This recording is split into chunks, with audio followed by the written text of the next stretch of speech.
Hi, this is Rylan Searley, and this is my Week 13 multimedia assignment for Sports Econ. So this week I'm going to start with Part B. During this week, we only had one lecture, and during this lecture we talked about Title IX and transgenders in sports.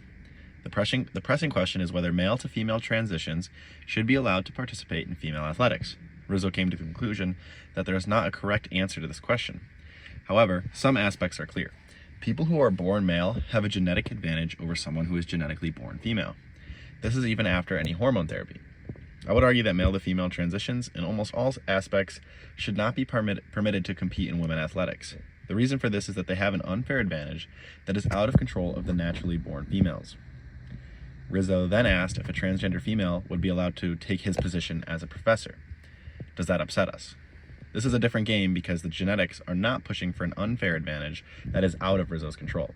Rizzo could become better than the transgender professor, and they could become better than him, negligible of the genetics. I guess some of this could be considered opinion, but I feel that you insult the women athletes who have trained their whole lives, the women athletes who have trained their whole lives to compete in these sports.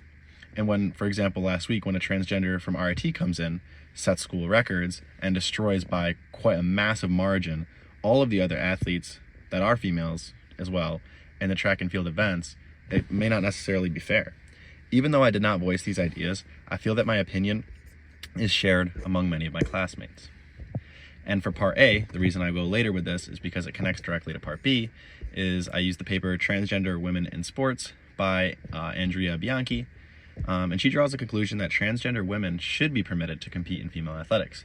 I wanted to incorporate someone from the opposite argument because I feel like I can see both sides. I respect and understand both sides, and how can you tell someone that they can or cannot compete in a sport based on how they identify? I don't think that is right, but I hope there is a solution to come to light one day. As for now, this paper suggests that you can introduce a handicap system for the players who are transgender, suggesting this will even the playing field.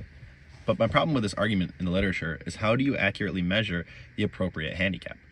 Assuming there is a consistent and fair way, how do you do so in team sports?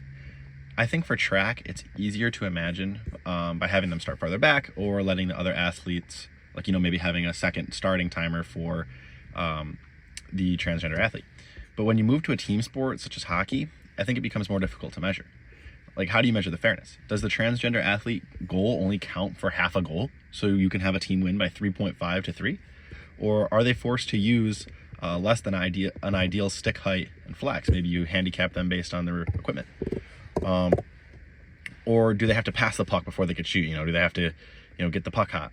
Of course, these questions are silly, but if you argue that rules like this should be in place, and you're suggesting that maybe female athletes that are born this way are much worse, or that a transgender is that much better, that they can have that much control over the game they are playing to use worse equipment, or maybe start at a goal deficit. Of course, we discovered that for now, there may be no correct answer, but I do not think a handicap would really work well in team sports, and maybe even being accurately measured in single participant or single team type sports, where you're the only player, like tennis, for example, like a one-on-one tennis. How do you handicap? So that's what I had this week. Thank you for listening.